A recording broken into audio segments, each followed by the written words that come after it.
students, this is question from chapter electricity.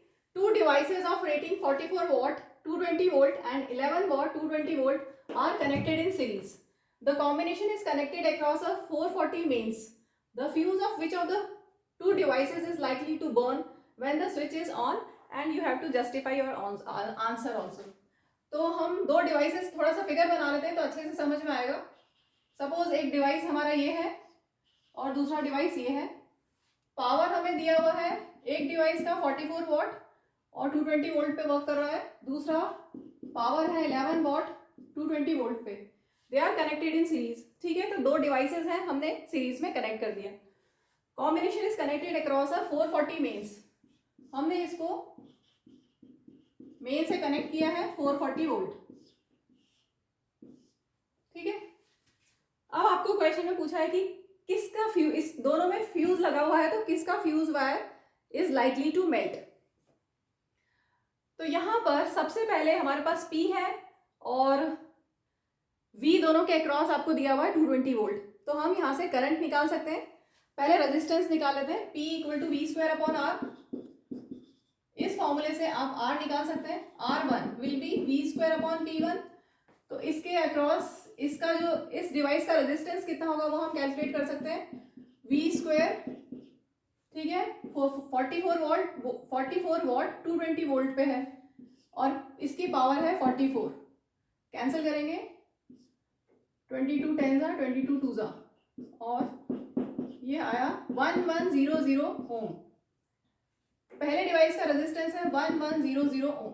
Similarly we will calculate using this formula. We will calculate resistance for this device R2.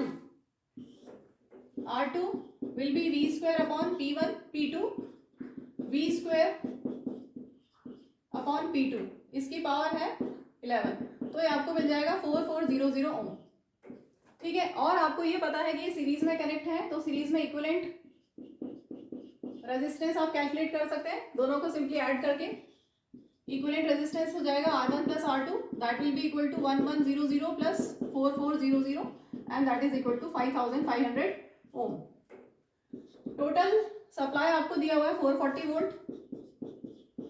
इन दोनों से आप total current circuit में निकाल सकते हैं. Current Ohm's law से V upon R equivalent, यहाँ पर सीरीज वाला है.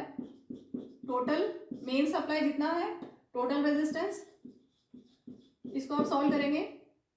11 4 जा 11 5 जा 4/50.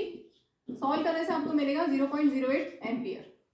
तो टोटल करंट इस सर्किट में जो मेन से आपको करंट मिल रहा है वो है 0.08 एम्पियर. ठीक है, ये करंट 0.08 एम्पियर करंट इस डिवाइस में भी फ्लो होगा और इस डिवाइस में भी फ्लो होगा because these devices are connected in series. ठीक है, तो यहां पर अगर इतना करंट 0.08 एम्पियर करंट फ्लो होता है तो इसके अक्रॉस पोटेंशियल वोल्टेज कितना होगा. 220 तो मैक्सिमम है, इसके अक्रॉस कितना होगा वो हमें कैलकुलेट करना है. तो V1 हम कैलकुलेट कर सकते हैं using Ohm's law. V equal to I R1. I is 0.08, R1 is 1100. Solve करेंगे, डेसिमल हटाया, 2 0 कैंसल, 88 वोल्ट. ठीक है, यहाँ पे रेटिंग में 220 वोल्ट दिया हुआ है लेकिन हमें हमारे करंट और रेजिस्टेंस के साथ अगर हमने वैल्यूज पुट की तो हमें 88 वोल्ट मिला. और V2 इज IR2. I दोनों में सेम है, अभी बताया, because they are connected in series. यहाँ पर रेजिस्टेंस है 4400. इसको सॉल्व करेंगे, 352 वोल्ट.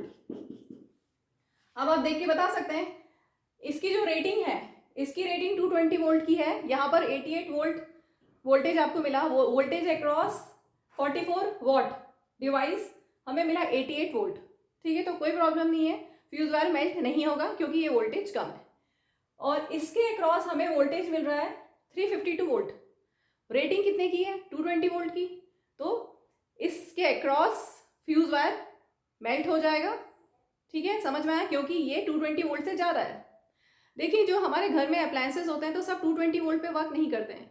बहुत सारे अप्लायंसेस हैं जो कम पे वर्क करते हैं, तो कम पे वर्क करने में कोई दिक्कत नहीं है, लेकिन उससे ज़्यादा अगर होता है तो हमारा अप्लायंस डैमेज हो सकता है. कभी आपने सुना होगा वोल्टेज फ्लक्चुएशन हुआ और टीवी खराब हो गया या फ्रिज खराब हो गया, क्योंकि हमारा जो इंडिया में जो सप्लाई होता है मेन से वो 220 वोल्ट होता है, और अगर डिवाइस जैसे एक एग्जांपल लेते हैं मोबाइल का चार्जर, उसको सिर्फ 5 वोल्ट या 12 वोल्ट तक चाहिए होता है, सप्लाई से आ रहा है 220 वोल्ट, फिर वहाँ उसी में मोबाइल चार्जर में कुछ डायोड्स लगे हुए रहते हैं जो वोल्टेज को रेगुलेट करते हैं और उसको जितना चाहिए उतना उसको देते हैं, तो ताकि कोई डैमेज ना हो। तो 220 वोल्ट तक में कोई डैमेज नहीं होगा, लेकिन अगर उससे ज़्यादा हो जाए तो हमारा अप्लायंस डैमेज हो जाएगा। तो यहाँ पर वही हुआ है इस केस में, जहाँ पर पावर है 11 वॉट, यहाँ पर वोल्टेज हमें मिला है 352 वोल्ट और हमारा जो रेटिंग है वो 220 वोल्ट का है, तो ये अप्लायंस, ये डिवाइस डैमेज हो सकता है। तो आप लास्ट का स्टेटमेंट लिख सकते हैं, क्योंकि इन्होंने जस्टिफाई और आंसर भी बोला है तो वैसे हम कर चुके हैं, इसमें लास्ट में स्टेटमेंट लिख लीजिए 352 volt across the device, 352 volt across 11 watt device is sufficient to burn the fuse wire। ठीक है, 352 volt across this 11 watt device is sufficient to burn fuse wire when the switch is on।